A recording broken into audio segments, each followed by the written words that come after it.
kasih buat pagi hari ini.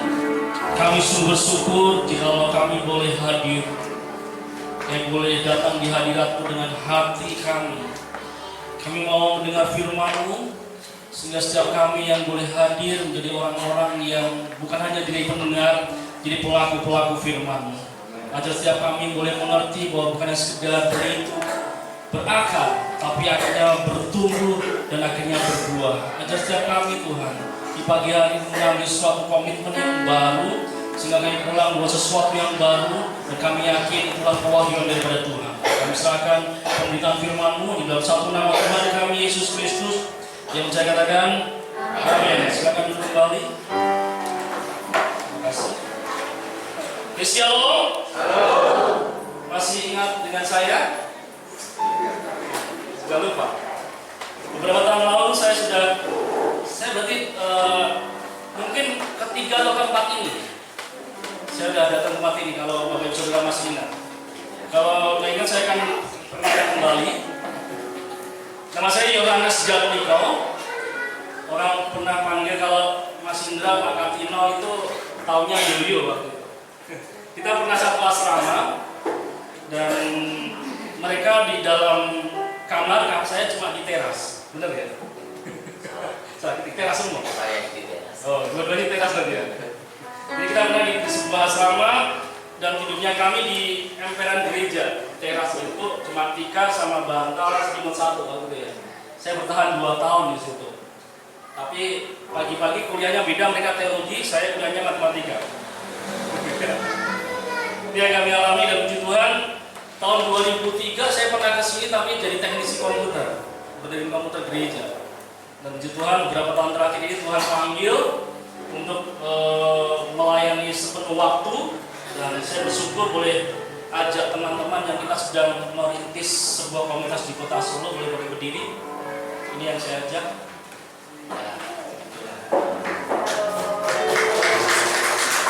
Jadi baru 2-3 kakak yang sedang kami setiap minggu sudah ada ibadah. Biasanya kami jam 12 siang kita ibadah, dan saya bersyukur dan saya masih membantu sebuah gereja. Kalau masih ingat GBS Bunga Bakung, sekarang kita GBAP Bunga Bakung di Jagalan. Sudah setahun ini saya bantu di sana, dan saya bersyukur kalau saya ada acara keluar saya akan bantu di sana. Kalau ada acara keluar saya akan seperti ini, selain keluar. Puji nama Tuhan, kita akan masuk dalam firman Tuhan. Sudah siap? Sudah siap untuk dapat dosis yang lebih tinggi? Bukan hanya sekedar makanan susu, tapi saya akan belajar untuk ngasih sesuatu yang keras supaya besok gak diundang lagi. Saudara, kalau kita lihat tema kita di pagi hari ini tentang marah ke Elim. Masih marah itu apa? Halo.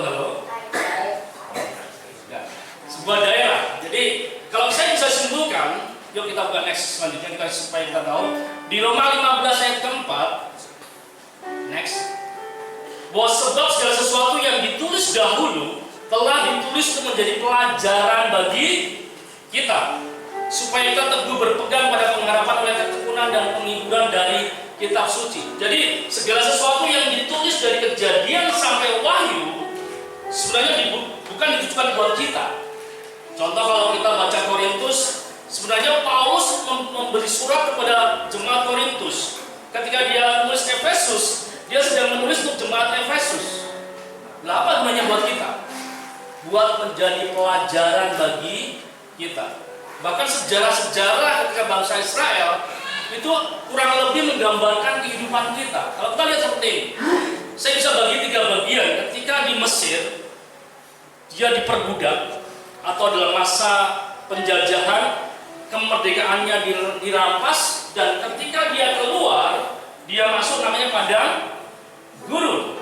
Setelah padang gurun dia masuk ke tanah perjanjian, yaitu Kanaan.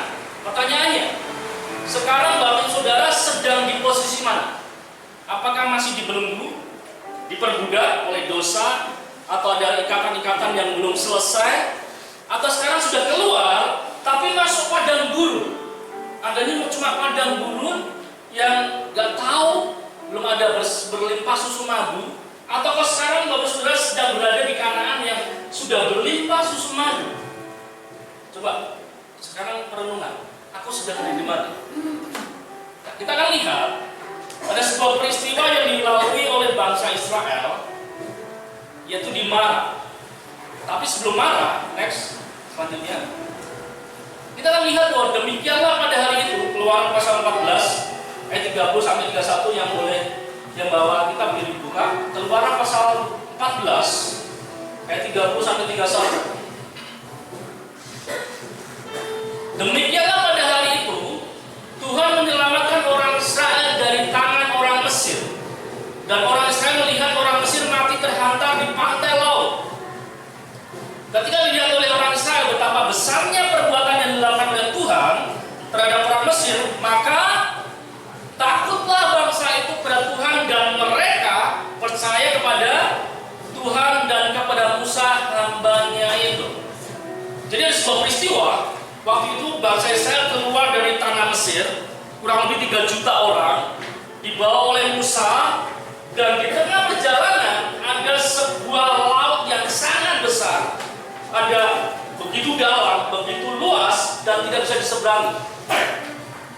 Kalau dia tengok belakang, ada sepasukan Fir'aun yang sedang mengejar. Sebelah kanan kiri padang gurun. Kalau sudah jadi Musa atau bangsa Israel, keputusan apa yang Bapak Ibu Saudara ambil? Di depan laut, kanan kiri padang gurun, belakang dikejar sama Fir'aun. Bapak Ibu Saudara ngapain? Halo. Sangat mudah bagi kita berkomentar kalau kita sudah tahu endingnya. Tapi bayangkan kalau waktu itu kita sebagai bangsa yang sedang dibawa Musa diperhadapkan dengan laut, belakang dikejar, kanan kiri padang gurun, atau kurang lebih seperti ini.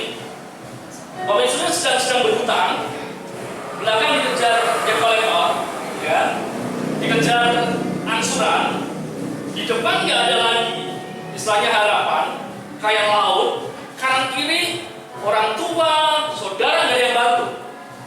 Apa yang harus saudara lakukan? Halo. Saya ulangi. Kalau saudara diperhadapkan masalah keuangan yang besar dan tidak bisa untuk membuat ini selesai karena seperti laut yang luas, di belakang dikejar oleh debt collector, mungkin mau dilelang rumah kita atau motor kita mau disita, mau ke kanan ke orang tua sudah banyak bantu kita, ke kiri saudara kita juga banyak bantu. Saudara, apa yang saudara lakukan? Ini seperti bangsa Israel, saudara. Dia mengalami sebuah keputusan yang harus diambil. Kalau dia ke belakang, dia mati. Kanan kiri, dia nggak terbiasa di padang gurun, dia pasti mati juga. Ke depan, karena nggak ada perahu, nggak ada kapal pesiar, dia tenggelam juga, nggak ada pilihan. Coba ini saudara. Tapi ternyata Tuhan sedang membuat sebuah mujizat yang besar. Apa yang di tanganmu Musa? Tongkat. Ketika tongkat ditengadahkan ke laut, apa yang terjadi? Laut terbuka. Itu mujizat, saudara. Sehingga di Keluaran pasal 15, pada waktu itu Musa bersama-sama dengan orang Israel, menyanyikan nyanyian bagi Tuhan yang berbunyi, baiklah aku menyanyi bagi Tuhan, sebab Ia tinggi luhur. Kuda dan penunggannya dilemparkannya ke dalam laut. Tuhan itu kekuatanku dan mazmurku, Ia akan menjadi kekuatanku. Ia Tuhanku, kupuji Dia. Ia Tuhan Bapakku, kuluhurkan Dia. Tuhan itu pahlawan perang, Tuhan itulah namanya. Saudara, ketika sebuah peristiwa dan Tuhan tolong, mulailah bangsa Israel percaya pada Tuhan dan kepada Musa, dan muncul sebuah nyanyian. Kita akan nyanyian bersama-sama sebuah pujian yang mungkin saudara boleh bantu saya menyanyi. Jadi ketika bangsa Israel mulai ditolong Tuhan, dia mulai menyanyikan sebuah pujian bagi Tuhan. Seringkali kita seperti itu. Ketika Tuhan tolong, dengan mujizat Tuhan berikan sebuah nyanyian baru buat kita. Sehingga boleh kita akan nyanyikan pujian bersama-sama. Dia yang membelah laut, Dia yang menenangkan badai, yang membelah laut, yang teguhkan badan, yang mustahil pun terjadi karena kuasa-Mu yang pegang hidupku, yang buka jalan bagiku. Kau pembuat mujizat sejati. Cari kunci dulu ya. Bapak Ibu yang bisa menyanyi, boleh nyanyi sama-sama dengan kita ya. Ada setangnya, ada setangnya.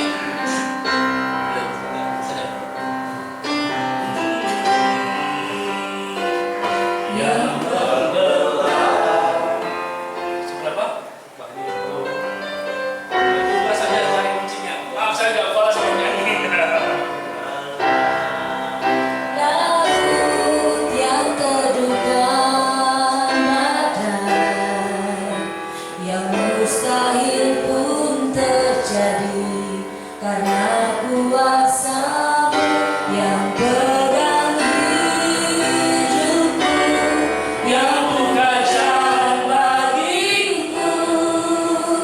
Kau pembuat mujizat sejati.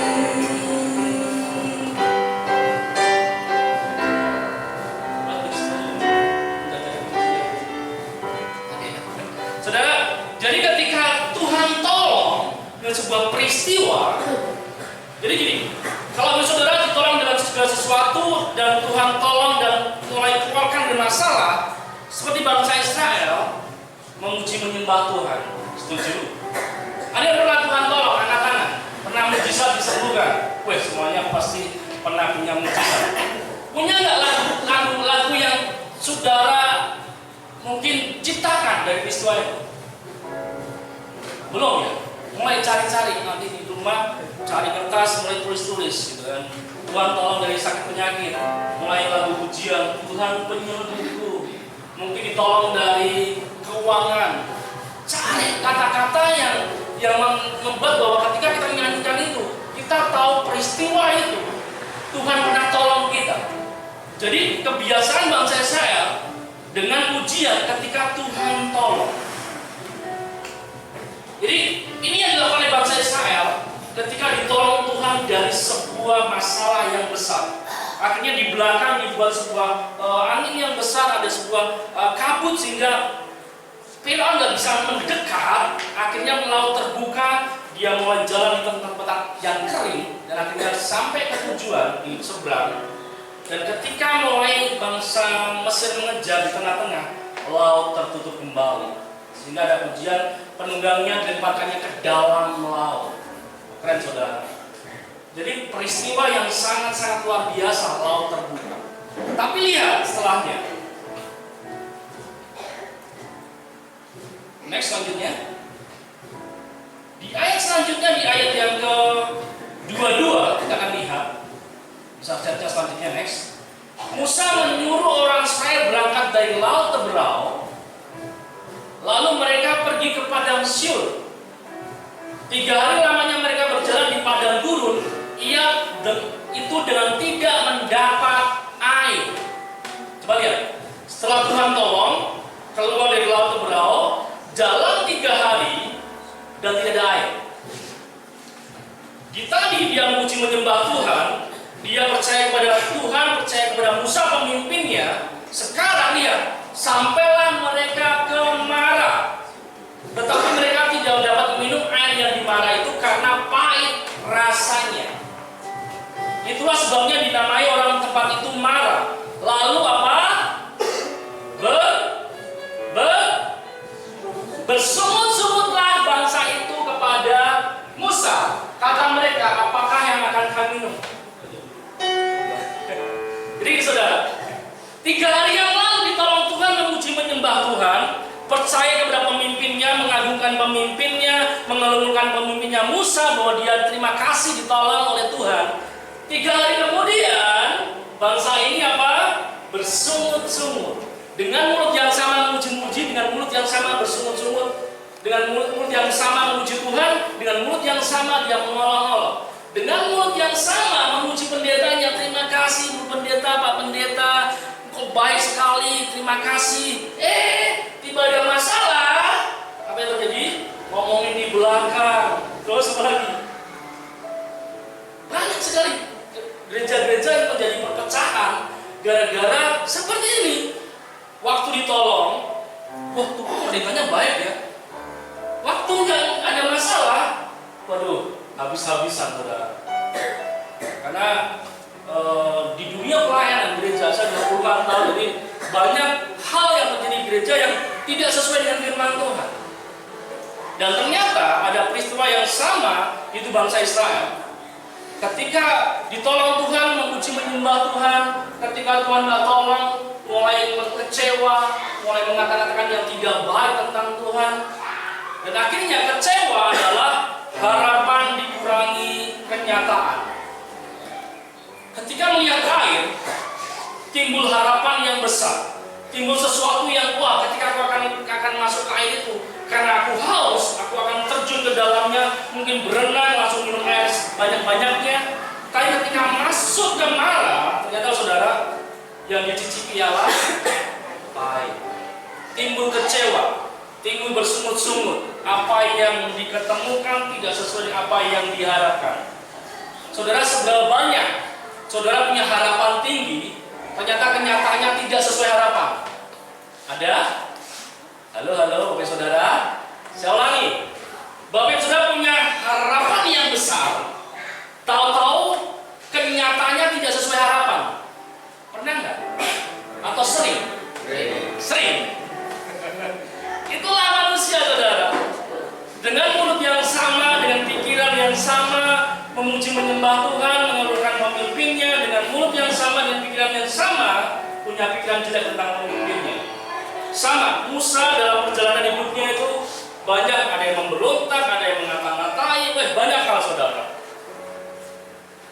Makanya kenapa manusia timbul kecewa?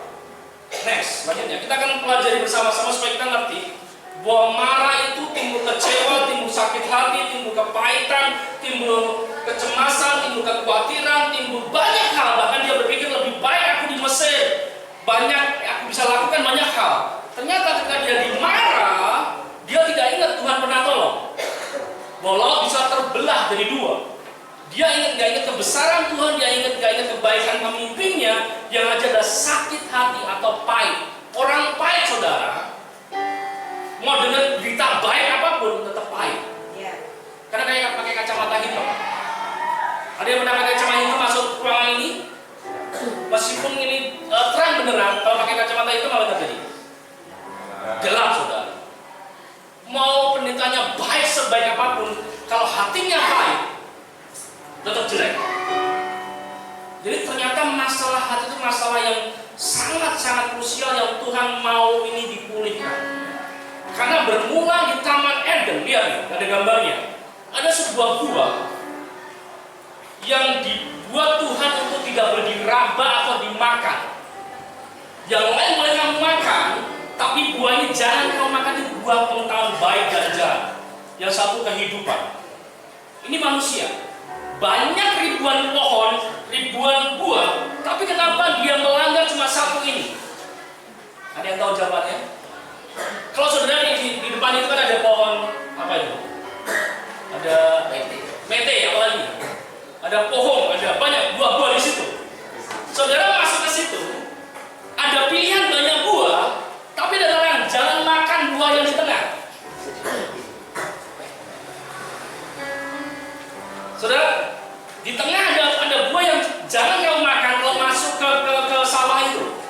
Karena semuanya sudah berbuah, mungkin ada rambutan, ada serikaya, ada sirsat, ada apa, dan ada banyak buah yang kita suka. Ketika ada kata jangan, saudara timbul apa? Timbul ingin tahu, penasaran, padahal banyak pilihan. Makanya kalau bikin warung, jangan tengok kiri, ya. Ada warung bebek Pak Katino contoh gitu. Apa yang terjadi? Ketika ada larangan jangan tengok kiri, apa yang terjadi? Langsung tengok kiri. Itulah saudara. Ketika kata jangan, itu timbul sebuah pemikiran bahwa apa kok nggak boleh. bekerja. Katakan jangan hujan-hujanan, yang didengar cuma positifnya, hujan-hujanan. Kata jangan nggak pernah itu. Makanya di hukum Taurat itu jangan itu mesti banyak yang melanggar, benar nggak? Halo. Jadi ketika Hawa sama, karena Hawa itu adalah ibu kita. Jadi ketika lihat buah, kenapa Tuhan nggak boleh dimakan? Timbul sebuah keinginan, ditambah oleh ada ular yang ngomong seperti ini. Kamu tidak akan sekali-kali mati. Kamu akan seperti Tuhan, tahu mana yang baik dan jahat. Jadi timbul sebuah keinginan. Bayangkan, kalau dia nggak makan, sebenarnya aman saudara. Bahkan hidup. Ternyata gara-gara makan, dia tahu baik dan jahat. Katakan kanan kiri, baik dan jahat. Saudara, akhirnya saudara, ketika manusia tahu baik dan jahat, sampai sekarang pun baik dan jahat selalu ada dalam hidup kita. Kita punya rencana yang bagus buat usaha kita, buat pekerjaan kita, buat keluarga kita, buat gereja kita, baik planningnya, baik rencananya, tapi selalu nantinya dan jahat. Selalu. Karena kita keturunan dari Hawa. Jadi kalau sebenarnya Hawa tidak makan, kita enak saudara. Kita hidup di sebuah taman yang luar biasa. Kita bisa bayangkan saudara, nggak perlu susah payah bekerja. Setuju? Karena ketika manusia makan, ternyata Tuhan mengutuk tanah. Sekalian bahwa laki-laki engkau akan bersusah payah mencari rezeki. Dengan berpeluh kamu akan mencari rezeki. Yang perempuan, engkau akan susah payah dalam mengandung dan susah banyak dalam melahirkan. Ibu-ibu, siapa yang melahirkan nggak sakit? Angkat tangan, saya pengen kesaksiannya. Nggak ada.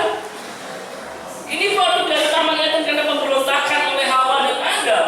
Kita keturunannya jadi orang-orang yang sama sampai sekarang. Ada yang laki-laki nggak bekerja, nggak kan? Cuma di rumah. Ini nggak pernah bekerja. Cuma touring ya. Saudara, konsep ini ternyata saudara dipakai oleh sistem dunia supaya setiap laki-laki dia bekerja dari pagi sampai sore sehingga kehilangan waktu buat keluarganya untuk menyampaikan nilai-nilai Tuhan. Baik untuk bekerja, dia tinggalkan keluarga dari pagi sampai sore baik. Tapi ada jahatnya saudara. Banyak orang kaya ketika dia punya uang yang banyak, waktu buat keluarga nggak ada. Baiknya punya uang banyak, jahatnya ada banyak anaknya terluka karena nggak ada waktu. Baik kita punya planning usaha, kita menggarap sawah. Baik kalau kita menabur sekarang, kita mulai traktor ya kan, ditanami nanti 3 bulan ke depan atau 4 bulan ke depan akan panen. Baik. Ternyata ada banjir. Pernah di sini banjir? Akhirnya gagal panen. Nggak pernah. Kurang air. Baik rencananya kita menanam di tanah, tahu airnya kurang. Jahatnya muncul. Karena kita produk dari kegagalan Taman Eden, baik dan jahat. Covid, baik saudara, bagi yang jualan masker. Ya kan? Yang jualan vaksin bagus, dia kaya. Bahkan teman saya cuma jualan masker bisa beli mobil waktu itu. Jahatnya banyak yang meninggal. Baik dan jahat. Karena dan itu tidak atau, selalu ada dua-duanya, harus ada. Coba kita akan merenungkan, selama ini adakah peristiwa-peristiwa yang pikiran kita baik terus muncul jahat? Halo? Ada nggak? Apa ya?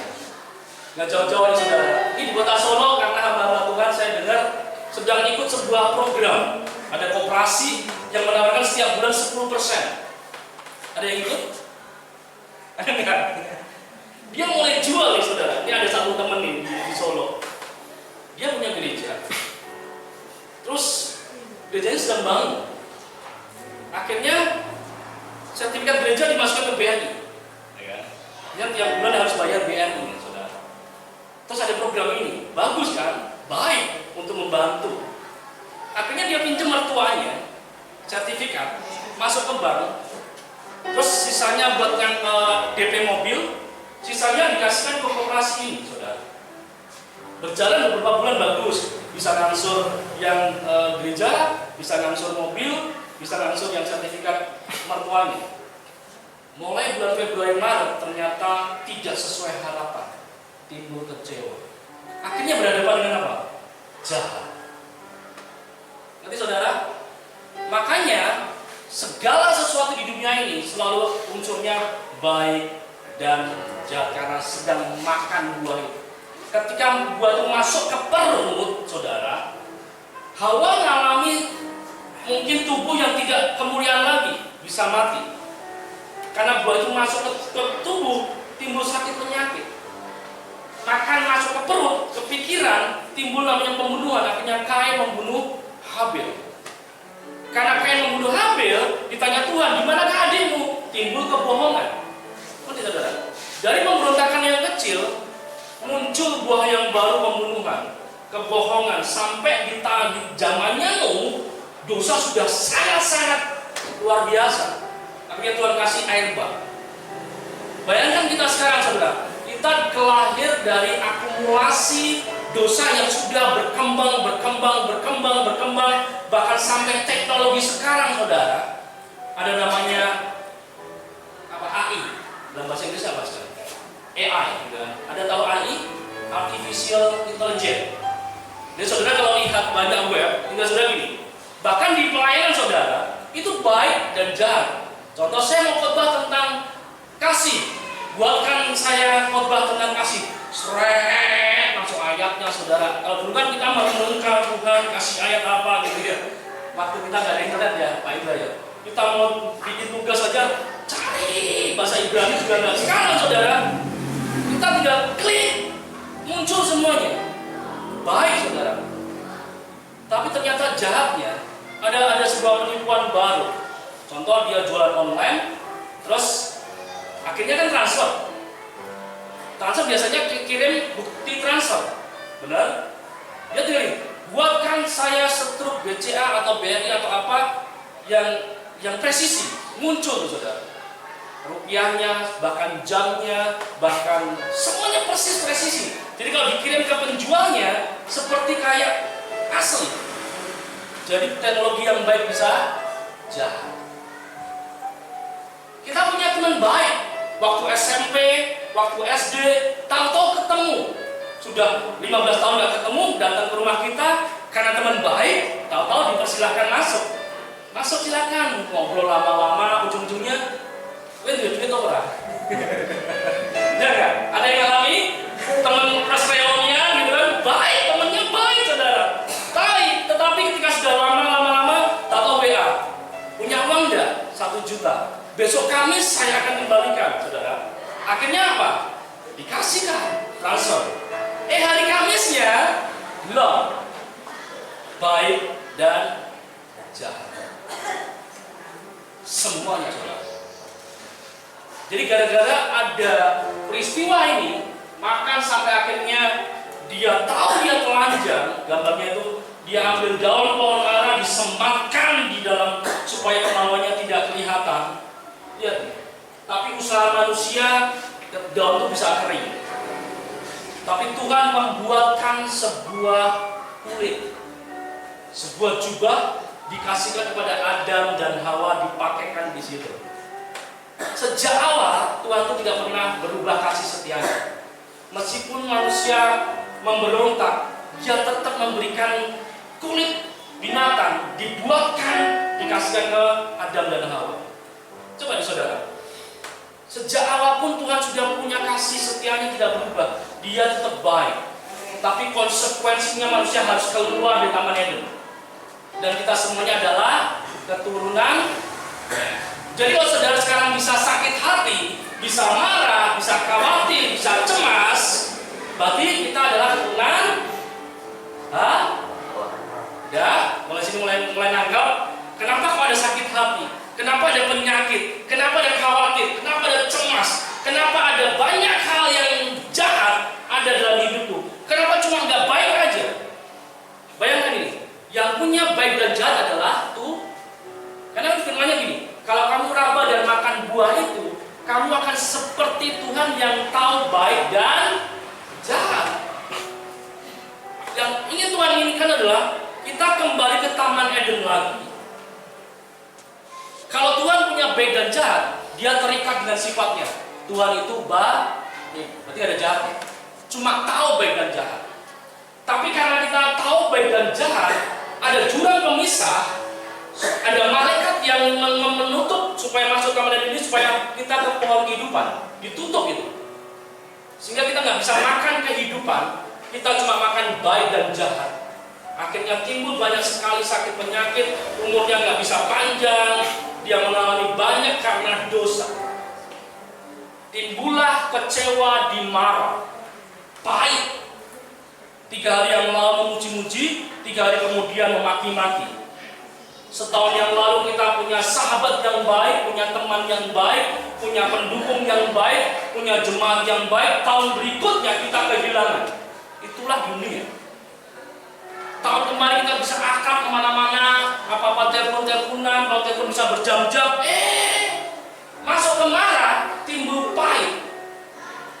Jadi sebenarnya pahit itulah keputusan. Kita bisa pahit atau tidak, itu keputusan. Semua merasakan pahit. Orang sekarang merasakan, Musa pun bisa merasakan. Cuma perbedaannya adalah orang Israel menjadi pahit, sedangkan Musa tidak. Jadi keputusan enggak? Ketika saudara ada jahat, ada pahit, kita bisa berhenti untuk tidak menjadi pahit. Itu keputusan. Marah, bisa nggak kita nggak marah? Itu keputusan. Tapi kan harga diriku diinjak-injak. Seperti saudara. Kita lihat selanjutnya saudara. Kalau boleh kita sampai jam 3. Ya, saudara. Sehingga ada sebuah perjanjian yang Tuhan kasih buat keturunan ini. Aku akan mengadakan permusuhan antara engkau, berarti antara ular dan perempuan itu. Perempuan ini kata Tuhan. Antara keturunanmu ular dan keturunannya wanita. Keturunannya akan menemukan kepala ular dan engkau akan menemukan tumitnya. Itu gambarnya seperti itu. Itu gambaran atau janji hidup bahwa Tuhan gak bisa mengembalikan lagi hubungan ini. Harus ada sebuah janji yang aku akan berikan buat engkau. Itu gambaran juru selamat yang akan Tuhan kasih. Dia tetap mengasihi, tapi konsekuensi dosa tetap jalan terus. Karena kalau dia berubah, setan bisa mendapat, loh, Tuhan kok berubah. Atau mungkin Tuhan bisa senangnya, aku akan bikin bumi baru. Enggak, Tuhan terikat dengan hukumnya, sehingga dia dengan sedih saudara memberikan sebuah perjanjian buat manusia. Suatu saat nanti dari keturunan wanita ini akan meremukkan kepala ular. Itu janji, Kejadian 3 ayat 15. Dari konsekuensi janji ini timbul namanya kutuk saudara. Di Kejadian 3 ayat 16, coba lihat. Next. Ini sudah saya saksikan tadi saudara. Firman-Nya kepada perempuan itu, dia sudah kasih perjanjian. Terus firman kepada wanita ini. Next. Susah payahmu waktu mengandung akan kubuat sangat banyak. Dengan kesakitan kau akan melahirkan anakmu, namun kau akan berdaya kepada suamimu dan ia akan berkuasa atasmu. Bapak ibu saudara, ibu-ibu yang punya anak lebih dari 2 angkat tangan. 1, 2, 3. Yang lebih dari 5 ada? Oke, 3, 4 saudara. Coba saudara bayangkan ibu, waktu melahirkan anak pertama, sakitnya kayak apa? Sakit nggak? Sakit. Bahkan bilang toh nyowo. Kalau bisa bilang aku nggak akan lagi melahirkan lagi. Ternyata lahiran yang kedua. Halo.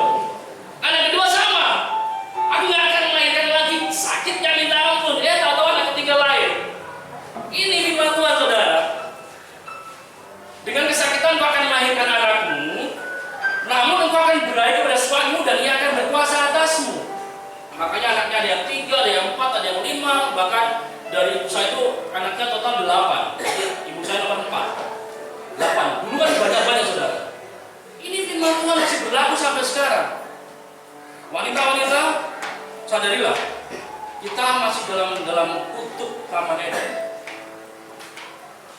Lalu firman-Nya kepada manusia itu, karena engkau mendengarkan perkataan istrimu dan makan dari buah pohon itu yang telah kuperintahkan kepadamu, jangan makan daripadanya, maka terkutuklah tanah karena engkau. Makanya saudara mau tanam di sawah, karena tanah terkutuk, gak ada air, gagal panen. Tanah terkutuk saudara. Makan saudara harus bersusah payah. Dari penciptaan 1 sampai ke 5, semua itu dipergunakan untuk manusia hadir di hari ke-6 supaya mencukupi kebutuhan manusia. Setuju? Ketika dia mau makan, mau Eden, apakah dia bersusah payah? Gak ada ceritanya saudara. Benar? Dia mau makan buah tinggal petik makan. Dia gak perlu mencangkul, gak perlu menabur, tinggal menikmati dan mengusahakan. Tidak ada susah payah. Itu saudara, Taman Eden seperti itu. Tapi ketika keluar dari Taman Eden, seolah-olah manusia pindah hari ke-0. Ya kan? Mau makan ayam harus berusaha. Benar nggak? Mau makan bayam harus berusaha. Bahkan kalau nggak berusaha, beli di pasar. Benar nggak?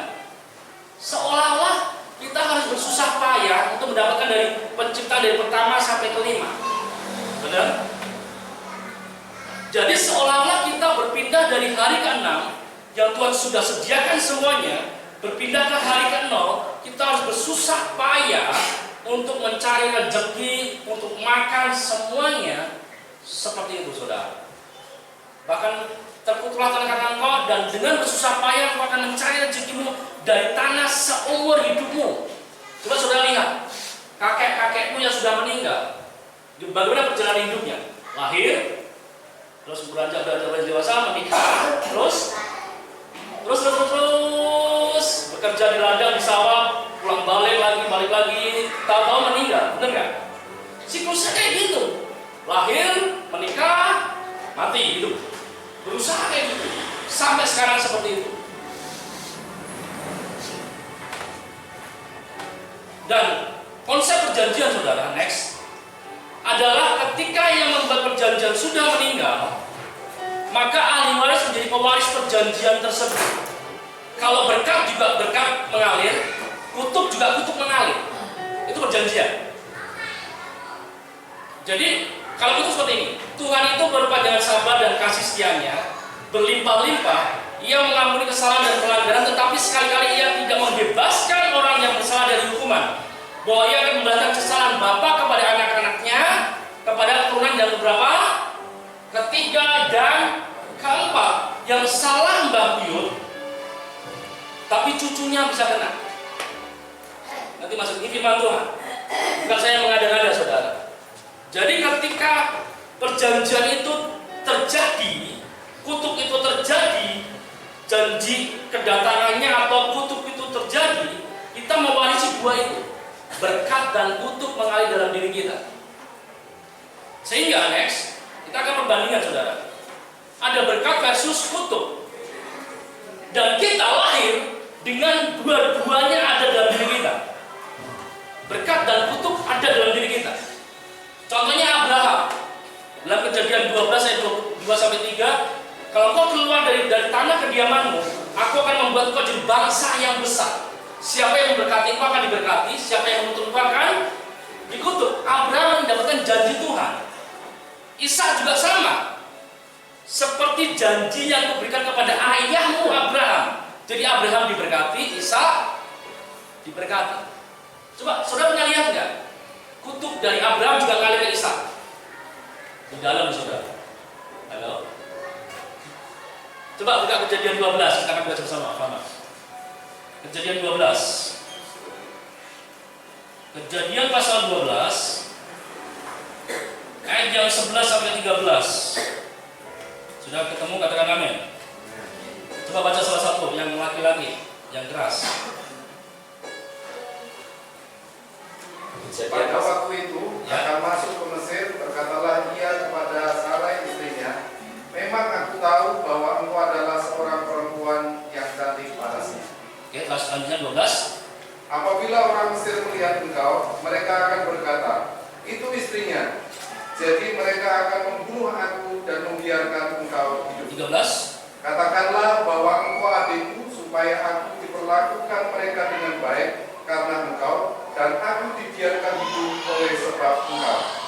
Oke, terima kasih. Saudara, berbohong buat kebaikan itu baik nggak? Berbohong untuk kebaikan bagus atau enggak? Bohong tetap bohong. Hitam dan putih, saudara. Meskipun kita bohong untuk kebaikan, di mata Tuhan tetap itu bohong, saudara. Jadi Abraham mencoba untuk berbohong supaya dia tetap hidup. Itu bohong. Kita lihat apakah Ishak mengalami yang sama. Ini jarang dibahas di gereja ini. Selalu berbicara berkat. Nggak pernah bahas tentang kutuk. Kutuk itu sesuatu yang berkat harus terima kutuk. Baik harus terima jahat. Tahu rugi, tahu untung. Selalu begitu. Coba kita lihat Kejadian 26. Kejadian 26. Ayat 7. Salah satu wanita baca Kejadian 26 ayat 7. Kejadian 26 ayat 7 demikian firman Tuhan. Ketika orang-orang di tempat itu bertanya tentang istrinya, berkatalah ia, dia saudaraku, sebab ia takut mengatakan ia istriku, karena pikirnya, jangan-jangan aku dibunuh oleh penduduk tempat ini karena Ribka, sebab elok parasnya. Terima kasih. Ini kejadian siapa? Ngerti? Abraham juga diberkati, Ishak diberkati. Abraham berbohong, Ishak ngerti, saudara? Jadi sampai hari ini orang tua kita memberikan kita berkat dan kutuk bersama-sama. Sekelas Abraham, bapak orang percaya, menurunkan kutuk juga pada Ishak. Apalagi kita bukan siapa-siapa. Coba, jadi saudara jangan bangga. Saudara diberkati.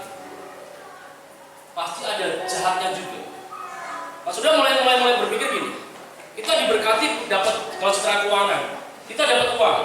Tahu anak kita sakit. Berkatnya buat sakit. Oke? Kita dapat berkat, dapat warisan. Tahu, dapat warisan, ada yang dapat warisan.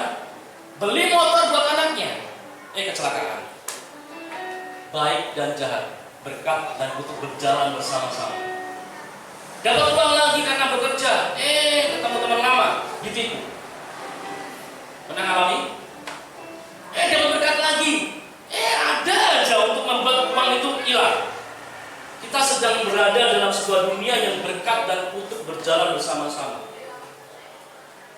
Dan dialami oleh gereja Tuhan. Karena gereja tidak bisa memberitahu bagaimana menghentikan kutuk itu selesai.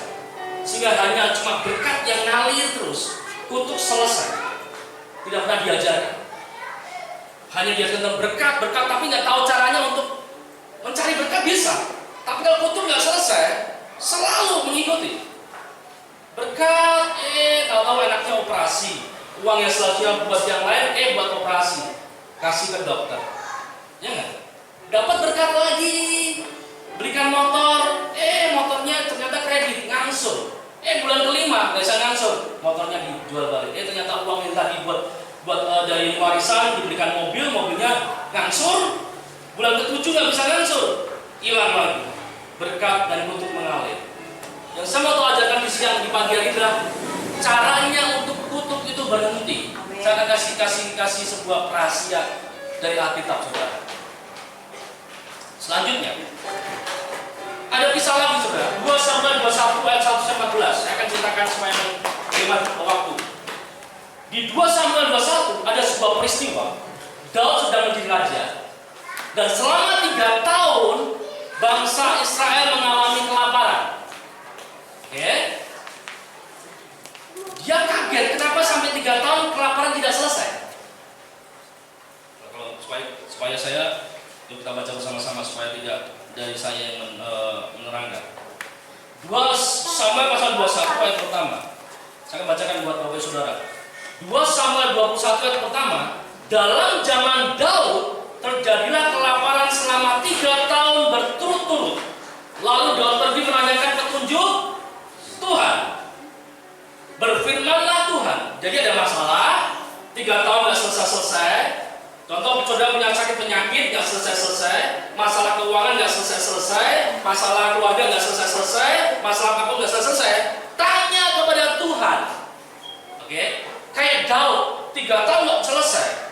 Ada apa ini? Aku punya pengetahuan, aku punya kekuatan, aku punya kenapa kok kelaparan nggak selesai? Dia tanya Tuhan, minta petunjuk Tuhan pada Saul dan keluarganya melekat hutang darah. Karena ia telah membunuh orang-orang Gibeon. Ini mulai saya kasih logika ini. Daud memerintah, ada masalah yang besar. Ternyata yang buat salah siapa? Saul. Saul sudah beberapa tahun ke belakang. Jadi Daud di zaman sekarang, Saul itu mungkin 10 tahun sebelumnya melakukan kesalahan membunuh Gibeon. Kenapa Gibeon dibunuh menjadi sebuah kesalahan? Ternyata di Yosua 9, ketika Yosua mau masuk ke tanah Kanaan, ada sebuah bangsa yang datang kepada dia dengan politik supaya tidak dibunuh. Akhirnya Gibeon ini diperbolehkan untuk hidup berdampingan dengan Israel. Sampai zamannya Saul punya trik and trik supaya memenuhi kebutuhannya bangsanya, dibunuhlah bangsa Gibeon kurang lebih banyak, Pak. Ternyata ini mempengaruhi dalam permintaan Daud. Coba lihat. Daud yang kena masalah, Saul yang membuat salah. Ternyata ada perjanjian di Yosua. Karena Yosua mengikat perjanjian tanpa tanya Tuhan, mengikat perjanjian kepada Gibeon. Tuhan ngomong habiskan semua, tapi Yosua masih kompromi mengikat perjanjian dengan Gibeon. Berjalan bareng. Saul yang membuat perjanjian batal, Daud yang membuat istilahnya dia punya akibatnya. Mungkin saudara punya peristiwa, punya hal-hal sampai sekarang tidak selesai, itu yang salah leluhur kita. Ini Alkitab yang berbicara. Jadi mungkin sakit penyakit, kita bangkrut, kita nggak punya uang banyak, kita ketipu orang, kita usaha apapun hancur. Mungkin ada leluhur kita yang membuat perjanjian dengan pihak lain. Mungkin dulu dia pesugihan. Dia masuk ke kali, dia membuat sebuah perjanjian untuk hidup kaya. Dia kaya sampai keturunan ke-7. Kita keturunan ke-8. Nah, bisa-bisa. Bisa jadi, saudara. Jadi ini bukan cerita saya, ada Alkitab contohnya. Abraham, Ishak, berkat kutub juga ngalir. Daud sekelas raja mengalami kelaparan, ternyata yang salah Saul. Ternyata ketika minta petunjuk Tuhan, akhirnya dia datang ke Gibeon. 7 keturunan dari Saul dikasih kepada Gibeon, digantung sebagai perjanjian bisa bersih. Ternyata harus ada darah yang keluar. Itu membersihkan semua perjanjian yang sudah dihancurkan. Sehingga akhirnya Daud dalam waktu sekejap kelaparan selesai. Mungkin saudara ada banyak masalah sampai sakit penyakit, keuangan. Mungkin bukan gara-gara kita nggak pintar, atau gara-gara mungkin ada sebuah perjanjian yang belum diselesaikan oleh leluhur kita. Apalagi kita orang Jawa, mungkin leluhur kita banyak yang melakoni lah, membuat perjanjian dengan Sembau Rekso lah, gitu kan? Bener nggak? Aku tidak salah, tapi namanya perjanjian. Ketika yang membuat janji itu meninggal, ahli warisnya yang harus melanjutkan perjanjian. Contoh, saudara punya orang tua, punya hutang, dan akhirnya dia meninggal, penagih hutang cari siapa? Anaknya. Anaknya bilang, aku nggak tahu uangnya, aku nggak tahu kapan pinjemnya, aku nggak mau tahu. Aku juga nggak mau tahu. Kamu anaknya harus tanggung jawab. Setan sama, engkau keturunan Hawa, keturunan Adam. Ketika aku mendakwa kamu harus berpeluh, kau harus susah payah. Aku datang supaya kau bersusah payah dalam melahirkan, bersusah melahirkan.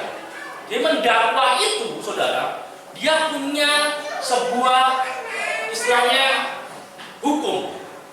Aku berhak mendakwa. Setan mendakwa kita untuk kita bangkrut. Dia datang untuk sakit penyakit datang. Karena apa, saudara? Belum ada darah di bagian itu. Coba next. Kembali lagi ke persoalan dari Israel. Menjadi anak-anak Tuhan tidak berarti bebas dari kekecewaan, tidak bebas dari kepahitan, tidak bebas dari kecemasan, kekhawatiran, tetapi jangan sampai larut dalam kekecewaan, dalam kepahitan, akhirnya timbul sakit penyakit. Saya sering lihat dalam pelayanan kami, banyak orang kanker. Itu gara-gara menyimpan kepahitan. Sampai kami punya mendeteksi dini. Kalau dia kanker rahim, berarti dia kepahitan sama orang tuanya. Karena dari beberapa orang itu, ketika kanker rahim punya kepahitan sama orang tuanya. Terus kalau dia kanker yang saya punya payudara, pasti dia punya kepahitan dengan saudaranya. Sampai kami punya statistik kayak gitu. Karena dalam pelayanan kami, tahu dia punya, kamu punya kepahitan sama saudaramu. Ingat siapa? Langsung bisa meledak gitu, saudara. Karena statistiknya gitu. Jadi kalau dia kanker rahim, coba selidiki, apakah dia punya kepahitan dengan orang tuanya dari perkataan atau tindakan yang mungkin dia dikecewakan, akhirnya dipahit, akhirnya timbul kanker. Ketika didoakan pengampunan, dia mengampuni, sembuh. Sama payudara juga. Saya punya seorang tante, adiknya mama, kami ke Jakarta karena dia mengalami kanker. Ketika kami doakan, saudara, dan dia mau mengampuni, sembuh, saudara. Mungkin, saudara, ada sakit penyakit yang gara-gara kita menyimpan kepahitan yang tidak selesai. Jadi setan bisa mendakwa karena ada celah kepahitan, dia masuk sakit penyakit. Jadi setan itu masuk karena ada celah. Tanpa celah, dia nggak bisa masuk. Karena dia terikat dengan hukum. Ketika dia masuk dalam dunia gereja, anak-anak Tuhan, ada celah, masuk-masuk. Bahkan sekelas pendeta pun besar, kalau dia punya perjanjian perzinahan, dia nggak selesaikan, mungkin dia ada pelayan kemana-mana, dia bisa berzina juga. Karena ada celah. Jadi tidak menutup kemungkinan orang-orang yang berdiri di sini, kalau dia tidak selesai dalam celah-celah itu, setan bisa mendakwa dan bisa membuat hancur-hancuran. Karena setan itu pencuri datang untuk mencuri, membunuh dan membinasakan. Hati-hati, saudara. Selama ada celah sedikit pun, dia masuk merusak hidup kita. Boleh pelajari silsilah kita. Apa yang dosa yang rentan yang dilakukan oleh orang tua kita dari turun temurun, itu mungkin bisa jadi jatuh tempo kita. Jatuh tempo itu gini. Contoh, kita punya orang tua yang punya silsilah poligami, punya istri banyak, jadi perzinahan.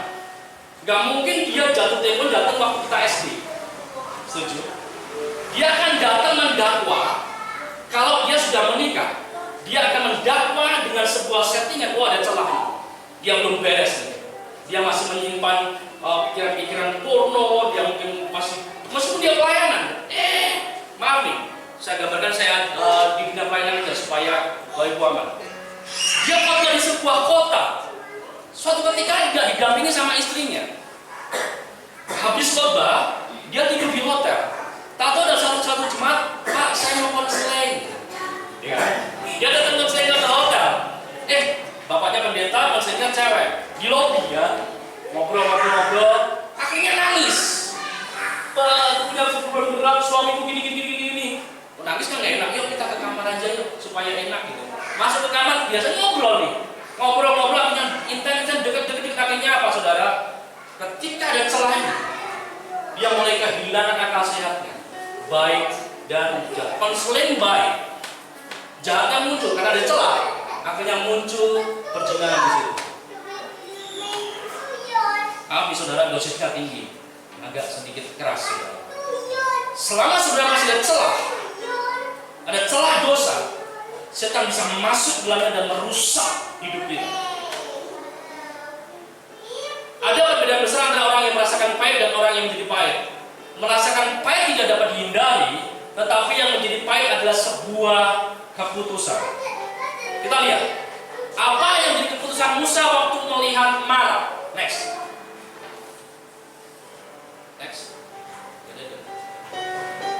Musa apa? Berseru-seru kepada Tuhan. Jadi bangsa Israel pahit, tapi Musa memutuskan untuk berseru-seru kepada Tuhan. Dan Tuhan menunjukkan kepadanya sepotong kayu. Lagi kayu. Musa melemparkan kayu itu ke dalam air, lalu air itu menjadi manis. Dia memutuskan untuk pahit, silakan. Tapi Musa berdiri depan Tuhan untuk berseru-seru. Daud mengalami kelaparan, dia memutuskan untuk cari petunjuk Tuhan. Kita mengalami sakit penyakit, kebanggaan bertahun-tahun, tetap cari usaha gimana caranya. Cari pakai usaha kita. Biar caranya bekerja lebih banyak, cari relasi, cari pinjaman bank gitu kan. Tapi nggak selesai, bertambah lubang yang banyak.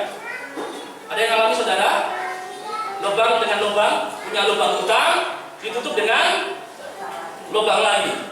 Itu usaha manusia. Coba saudara seperti Musa masuk dalam hadirat Tuhan, berseru-seru kepada Tuhan.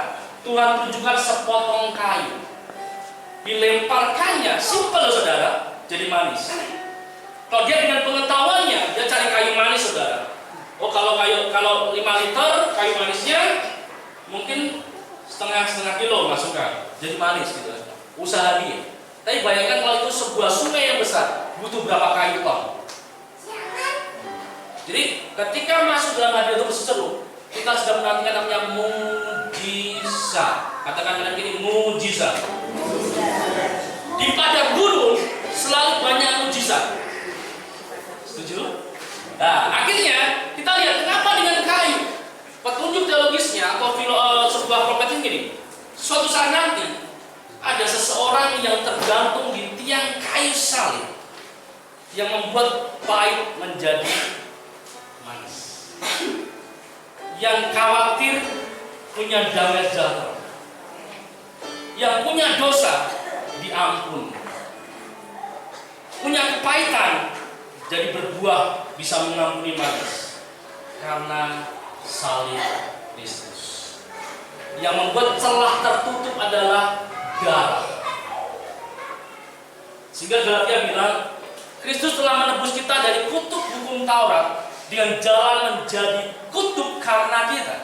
Sebab ada tertulis, terkutuklah orang yang digantung di kayu salib. Yesus Kristus telah membuat ini supaya kita, di dalam Dia berkat Abraham kepada bangsa-bangsa lain, sehingga oleh iman kita menerima roh yang telah dijanjikan itu. Sehingga berkatnya Abraham ngalir ke kita, kutub ditutup dengan darah. Ini kuncinya, darah. Karena salib. Karena salib, kita yang pahit menjadi manis. Karena darah yang tercurah, darah itu menutup setiap celah-celah di mana ketika setan hadir mau mendampak kita, ada darah dilalui. Arti Paskah, saudara. Seperti bangsa Israel keluar dari Mesir, itulah ke-10. Bayangkan, sekiranya kalau ada bangsa Israel satu keluarga tidak ada darah, ada kematian nggak? Ketika tidak ada ketaatan, ada kematian. Tapi karena bangsa Israel taat, ketika dia menyembelih domba, dia makan perjamuan itu, dia bubuhkan darah di tiang pintu. Ketika tulah 10 datang, dilalui. Bukan usaha manusia, bukan dia rajin ke sinagog, dia rajin berdoa, tapi karena ada darah. Selama ada darah, saudara, sudah dilalui. Pertanyaannya, bagaimana membuat darah itu ada dalam tiang hati kita, supaya ketika pendakwa datang, kita dilalui dari kebangkrutan, dilalui dari sakit penyakit. Ngeceknya gini, kalau kita masih bisa sakit yang mungkin tidak nalar, atau mungkin banyak masalah yang tidak selesai-selesai, berarti ada celah yang belum tertutup. Yuk, karena salib ini. Karena salibmu ku hidup, karena salibmu ku menang. Engkau yang berkuasa sanggup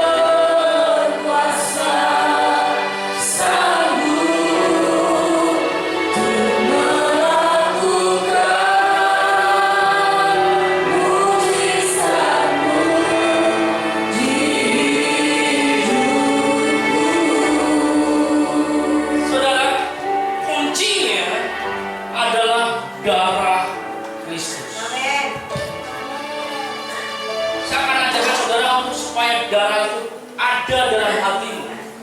Ada caranya, saudara. Percaya Tuhan Yesus itu urusan surga. Percaya Tuhan Yesus urusannya adalah kita nabi dalam surga. Tapi untuk masuk dalam dunia ini, penyertaannya kita butuh. Banyak sekali doktrin yang seperti ini. Ketika percaya Yesus, semua kutuk selesai. Saya tuju amin. Ketika dibilang sudah selesai, kutuk selesai, benar. Tapi bagi yang mau, karena begitu besar kasih Tuhan akan dunia ini, jadi kasih itu buat dunia ini, sehingga dia menaruhkan anaknya yang tunggal, supaya barang siapa yang nggak percaya dapat nggak? Ada syaratnya, saudara. Jadi surga harus percaya dari Yesus Kristus. Untuk selesai harus ada mengaku dosa di hadapannya. Arti mengaku, kita sedang mengambil darah untuk menutup celah kita. Kalau kita punya celah di masalah ekonomi, katakan aku mengakui dosa. Kan yang dosa orang tua kita, leluhur kita.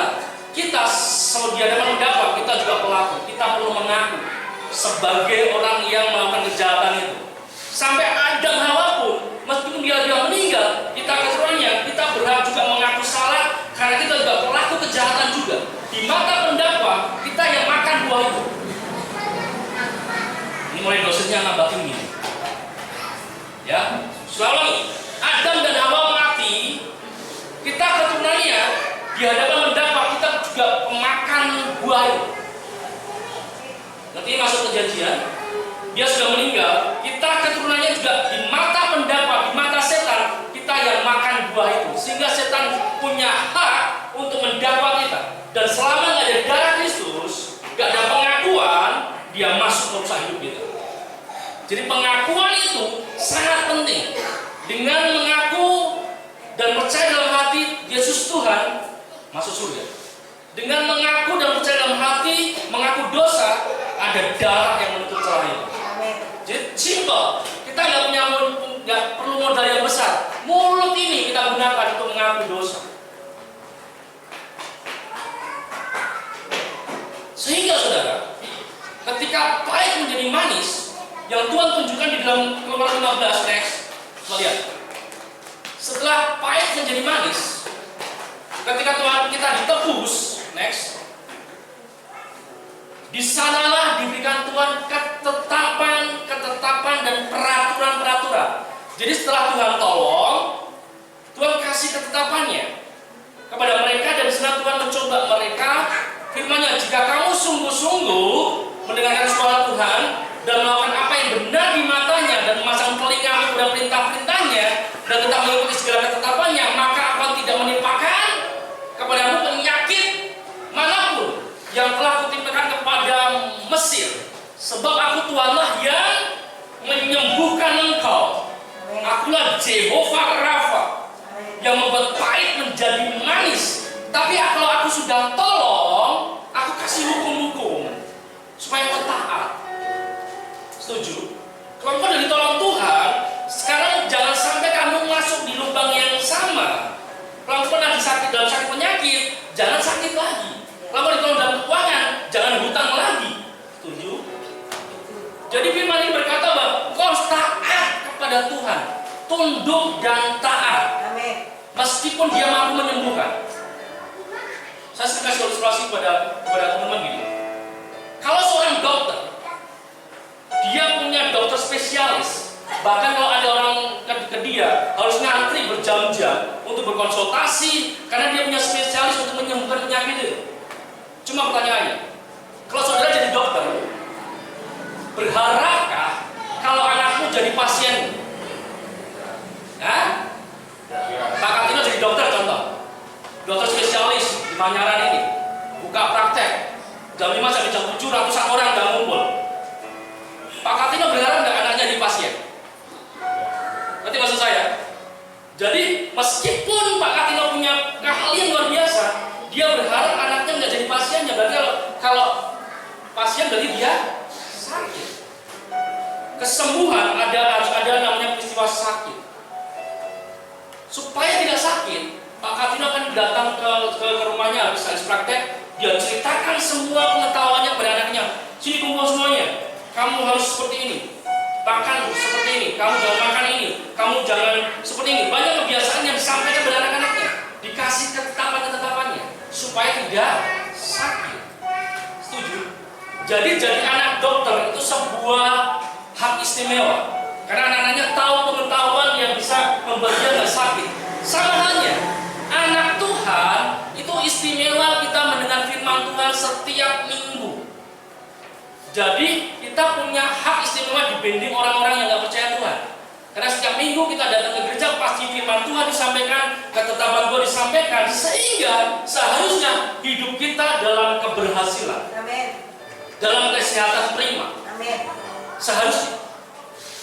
Jadi kalau kita sampai jatuh, siapa yang salah? Kita. Tuhan tidak pernah salah. Posisi kita yang salah. Kalau anak kita sudah habis main di lumpur, di sawah, terus kita mandikan, terus bilang, "Le, ojo mainan sawah meneh." Berarti dia bersih kan? Pakai baju baru, sudah dimandikan, tapi tahu-tahu dia di sawah main lumpur lagi, siapa yang salah? Yang ngasih tahu atau anaknya? Saudara, kita jangan bermain-main dengan hidup. Kalau kita sudah masuk dalam ketetapan Tuhan, mulai cuma tunduk dan taat. Amin.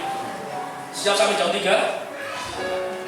Kita akan berdiskusi. Masih banyak sekali saudara. Saya akan coba saudara ini bahwa Tuhan tidak inginkan kita sakit lagi kalau sudah Tuhan tolong. Makanya saya agak sedikit risih ketika saya dengar pujian ini. Berkali-kali Kau menolong, berkali-kali Kau. Benar lagu itu? Kasihan Tuhan tolong terus. Iya kan? Sudah tolong sekali dalam penyakit, ya jangan sakit lagi di bagian sama. Kalau Tuhan tolong bagian keuangan, ya jangan hutang lagi. Iya kan? Ya Tuhan pasti menolong saudara. Tapi kebangetan gitu saudara. Kalau kita sudah tolong, kita masuk ke gereja, seharusnya gereja sebagai tolak ukur bahwa orang-orang melihat ada apa dengan gereja.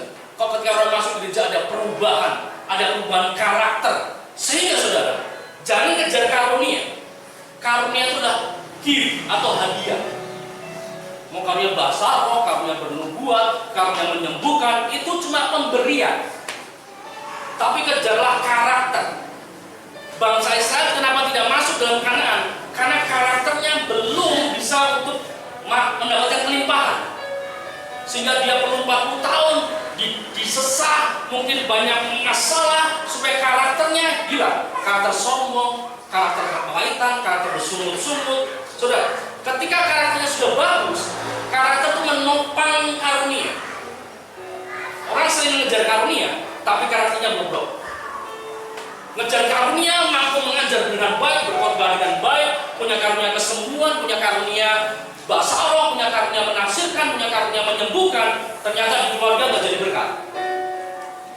Yuk kejarlah karakter mengasihi, sehingga muncul namanya buah roh.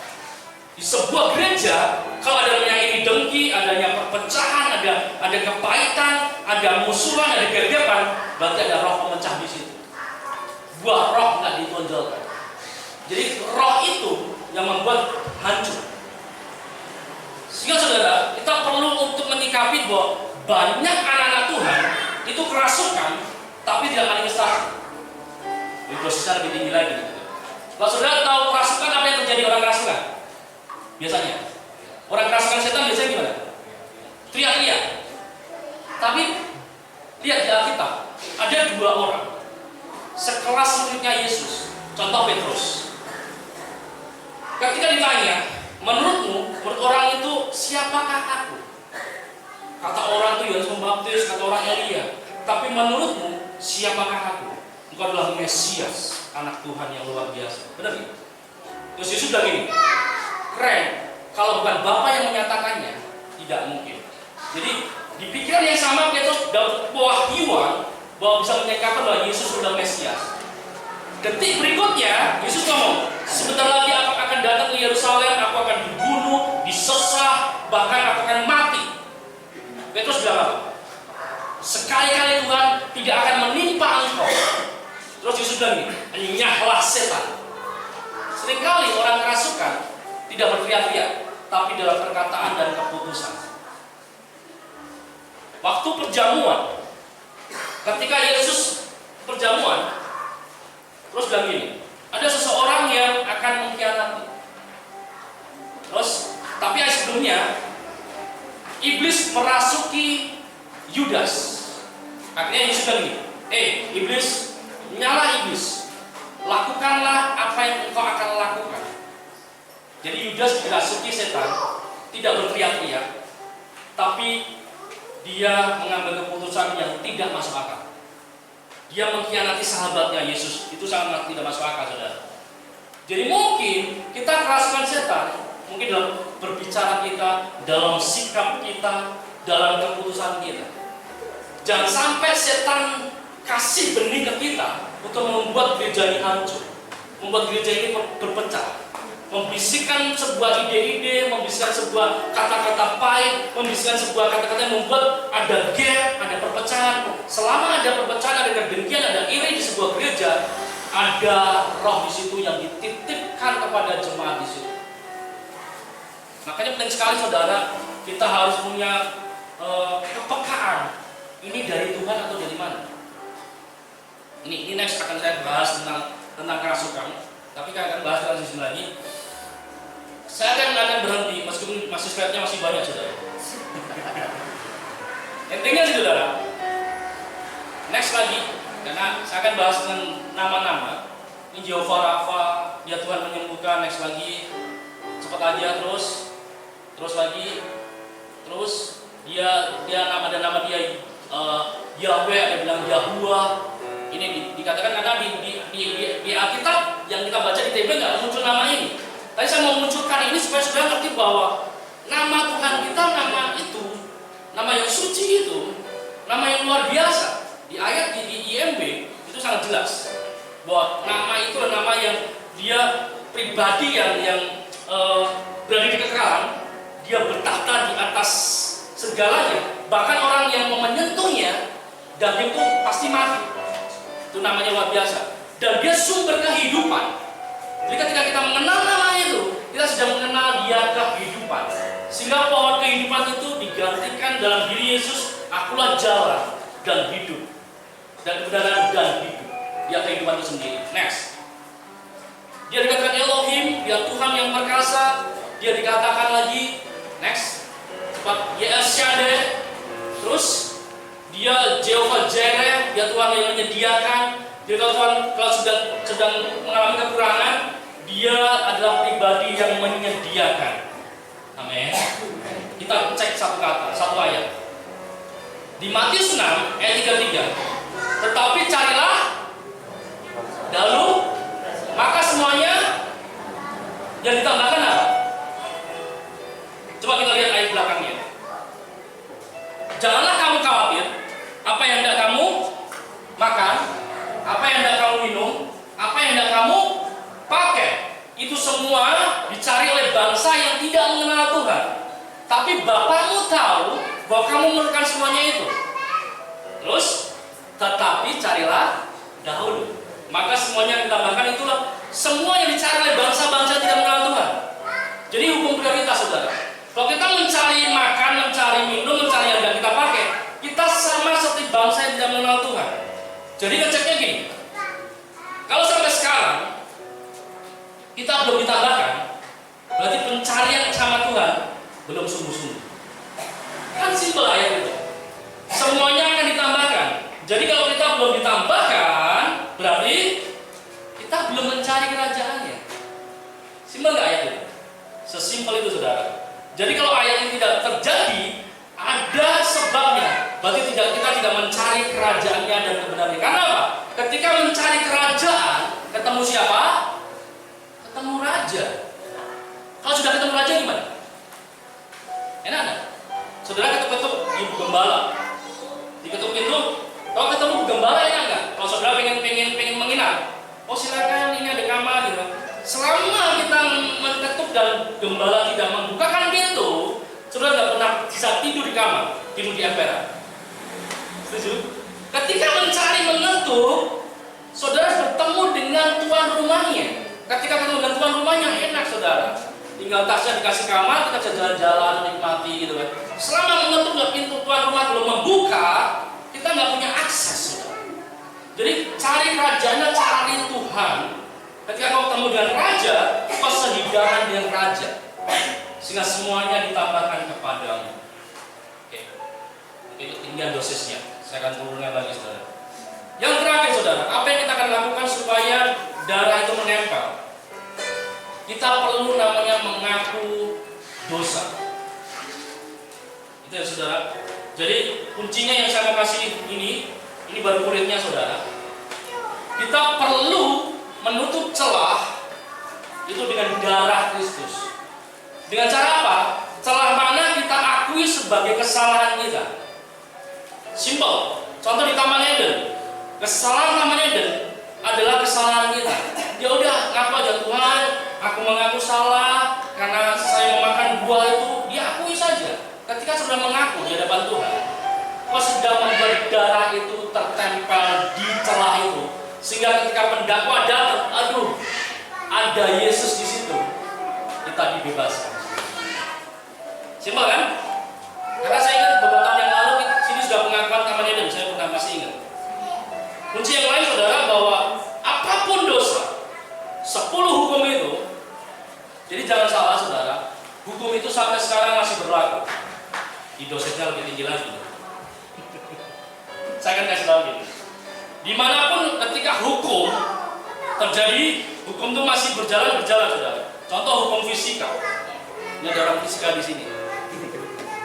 Kalau saudara naik motor, kecepatannya contoh 50 km per jam, di tengah sana ada penghalang, ada portal, dan saudara nggak ngerem, hukum fisika gimana? Tabrak sempurna, terus lenting sempurna, gitu kan? Ada sudah. Jadi hancur, saudara. Karena tumbukan itu hancur, itu hukum. Saudara masuk ke kali, kedalamannya 5 meter, saudara nyemplung, dan saudara nggak bisa berenang, apa yang terjadi? Tenggelam. Ada hukum di situ. Hukum rohani sama. Hukum Taurat sampai hari ini masih berlaku. Buktinya apa? Dalam hati saudara pasti jangan membunuh, masih diajarkan di gereja. Kalau nggak ada hukum itu pasti sudah bunuh-bunuhan, ya kan? Jangan mencuri. Apakah pernah ada di mimbar ini disuruh silakan mencuri? Enggak, masih mengatakan, yuk jangan mencuri dan bla bla bla. Ini saudara. Artinya saudara, hukum itu digenapi dalam diri Yesus Kristus. Oke, ini analogi ini. Hukum berlaku, digenapi dalam diri Yesus Kristus, bukan dibatalkan, digenapi. Yesus naik ke surga, Roh itu dalam hati kita memampukan kita untuk melakukan hukum itu. Bedanya gitu. Kalau dulu dengan kekuatannya, kalau sekarang karena ada Roh Kudus itu yang pernah di dunia dalam diri Yesus Kristus mampu menggenapi hukum Taurat tanpa celah, tanpa berdosa. Roh itu ada dalam hidup kita, memampukan kita untuk mentaati hukum. Karena kalau kita melanggar hukum, ada konsekuensinya. Jadi tugas kita sekarang adalah 2, menutup celah, terus hidup dalam Roh dan dipimpin. Saya ulangi, menutup celah itu kayak vaksin. Jadi kita nggak tahu itu datang kapan. Tapi ketika ada Yesus, contoh ini, ketika tulah ke-10 datang, orang nggak tahu kapan datangnya. Dia cuma membuka darah kayak vaksin. Penyakit datang karena ada vaksin, dia keluar. Jadi ketika sakit penyakit datang, kebangkrutan datang, mau ketipu, lihat darah Kristus, kita dilalui, dijauhkan dari yang jahat seperti Bapak kami tadi, doa Bapak kami. Simpel kan? Tutup celah plus hidup dalam Roh dan dipimpin Roh. Oleh sebab itu kita akan bersama-sama saudara berdoa. Kita akan panggil namanya satu persatu. Kita mau alami namanya satu persatu. Kita slide yang terakhir.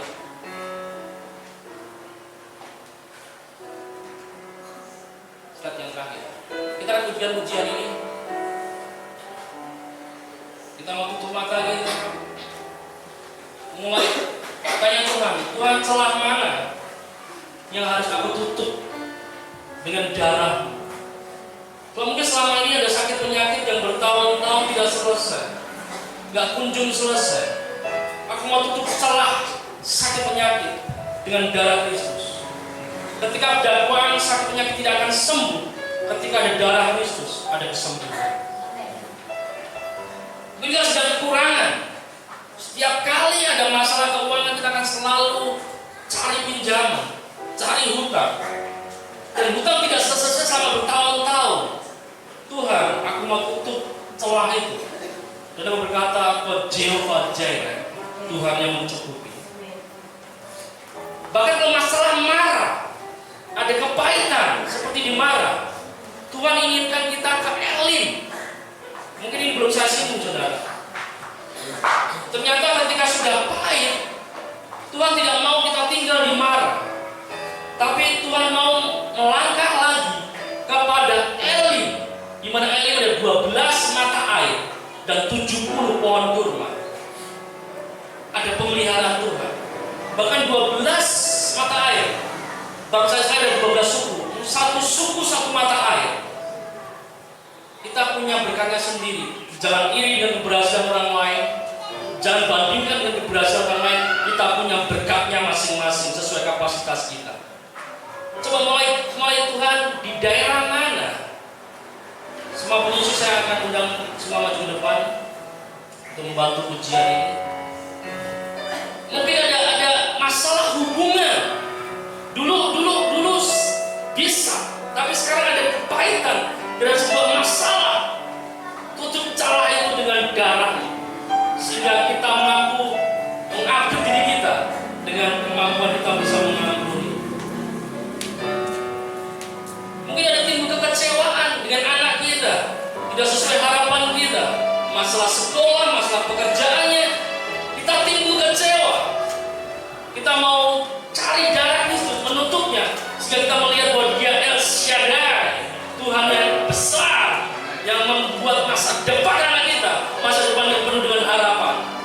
Yuk kita cari celah kita masing-masing. Setiap orang punya celahnya masing-masing.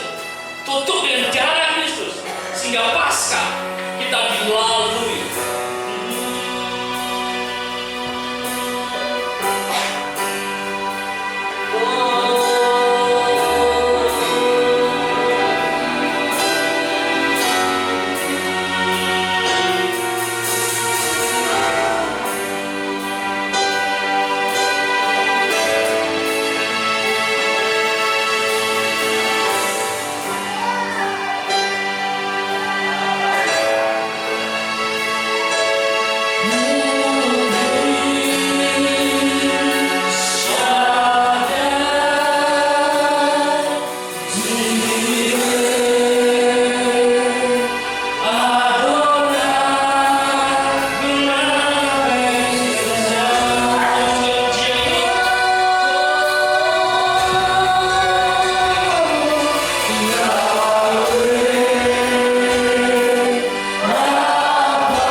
Terima kasih Tuhan.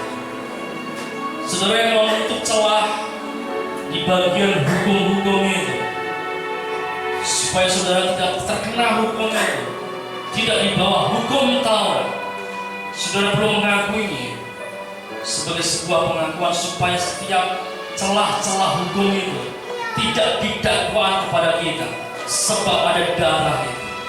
Oleh sebab itu yang mau mengakui salah di hadapannya, tirukan saya berdoa.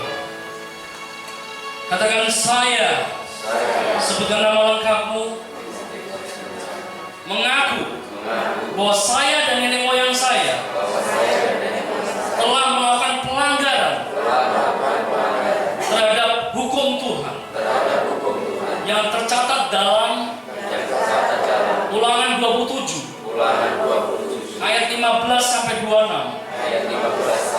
Kami dikutuk karena melanggar hukum-hukum itu. Saya mengakui bahwa nenek moyang saya dan atau saya pernah membuat patung pahatan, patung tuangan, dan kemudian sujud menyembahnya, yang adalah suatu kekejian bagi Tuhan yang hidup. Tidak menghormati ayah, tidak menghormati ibu, memindahkan batas tanah sesamanya, membawa orang buta menyimpang dari jalan yang benar, menghalangi hak orang asing, anak yatim dan janda, meniduri istri ayah atau ibunya, meniduri ayah atau anak laki-lakinya, berbaring, bersetubuh dengan binatang, baik dalam wujud fisik ataupun roh, meniduri saudara perempuan atau laki-laki, anak ayahnya atau anak ibunya, meniduri mertua perempuan atau laki-laki, membunuh sesama, menerima suap untuk membunuh seseorang, untuk mencurahkan darah orang yang tidak bersalah, tidak menaati perkataan Taurat dengan melakukannya. Saya juga mengakui bahwa saya dan atau nenek moyang saya adalah orang-orang yang melanggar Taurat. Dalam Keluaran 20 ayat yang ketiga sampai 17, dengan melakukan hal-hal yang dilarang oleh Tuhan yang hidup, yaitu membuat dan menyimpan ilah-ilah lain di hadapan Tuhan yang hidup, membuat patung yang menyerupai segala ciptaan Tuhan, serta bersujud menyembah kepada mereka dan melayani mereka, yaitu menyebabkan cemburu Tuhan yang hidup, yaitu Elohim, menyebut nama Tuhan yang hidup dengan sembarangan, dengan sia-sia, termasuk menyamakan penyebutan namanya yang kudus dengan sosok-sosok lain, melupakan dan mencemarkan hari Sabat, tidak menghormati ayah dan ibu, membunuh, berzina, mencuri, mengucapkan saksi dusta terhadap sesama, mengingini rumah sesama, mengingini istri sesama, atau budaknya, atau wanita pelayannya, atau lembunya, atau keluarga jantannya, ataupun segala sesuatu yang menjadi milik sesama kami. Saya mengakui bahwa nenek moyang saya ataupun saya telah berdosa di hadapan Tuhan yang hidup dan telah gagal menaati peraturan atau perjanjian yang diberikan Tuhan yang hidup pada umat. Saya memohon ampun atas beragam pelanggaran ini, dan saya meminta supaya Tuhan yang hidup mengampuni saya, menyucikan saya, serta membebaskan saya dari segala kutuk dan dakwaan hukum. Karena pelanggaran akan Taurat ini, saya juga mengakui bahwa dalam diri saya terdapat ikatan perjanjian dengan setan, ikatan pemberontakan kepada hukum, kepada aturan, kepada Tuhan yang hidup, serta bibit-bibit atau celah-celah dosa yang membuat saya gagal untuk taat pada perintah Tuhan.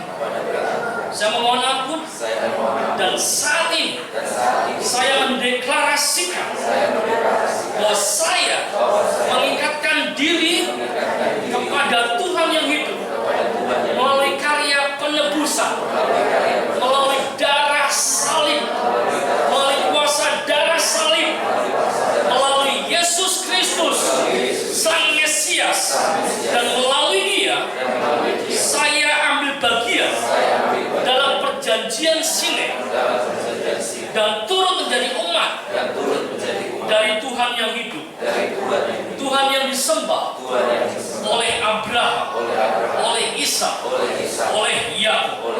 Saya meminta kepada Tuhan yang hidup supaya segala roh atau ikatan spiritual yang ada dalam diri saya karena pelanggaran Taurat itu supaya dikeluarkan dalam diri saya dan dikirim ke alam maut, ke lembah kehancuran, dan tidak kembali ke bumi.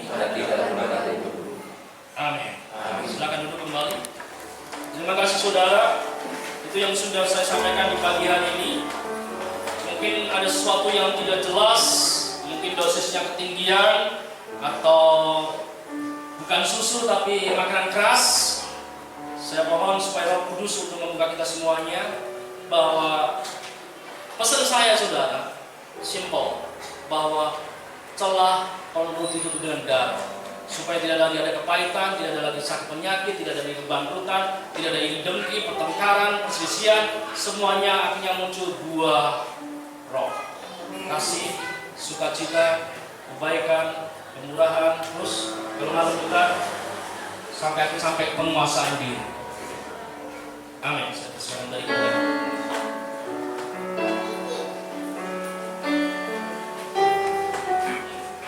Ya, saya silakan untuk yang